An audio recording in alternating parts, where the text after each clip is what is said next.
समाजाच्या कुठल्याही घटकासाठी चर्चेला गेला नाही आणि कुठल्याही समाजाच्या कुठल्याही घटकाच्या चांगल्यासाठी ते माननीय मुख्यमंत्र्यांनी काही निर्णय केला नाही। त्यांची मी विधानं पुन्हा सरसकट कुणबी दाखले आम्ही देणार नाही। नाना, खरं तर सरकारनं दिलेली वेळ जी आहे, सरकारला दिलेली वेळ जी आहे ती संपत चाललेली आहे। जरांगेची भूमिका देखील आता 24 तारखेला स्पष्ट करणार आहे। आज आपण पत्रकार परिषदेमध्ये काय नेमका निर्णय?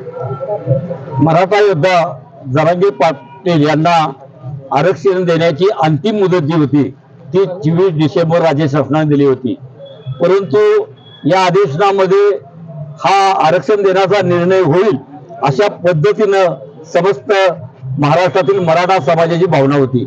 परंतु मुख्यमंत्र्यांनी जे काही मुद्दे मांडलेले आहेत त्यामध्ये परत एकदा मराठा समाजाची फसगत होत निघालेली आहे हे मराठा समाजाच्या लक्षात आलेलं आहे। तरी देखील येत्या 23 डिसेंबर रोजी माननीय जरांगे पाटील हे या ठिकाणी महासभेचे मध्ये मराठा समाजाला इथून पुढे जे आंदोलन कशा पद्धतीने करणार आहेत अशा पद्धतीने मार्गदर्शन करणार आहेत।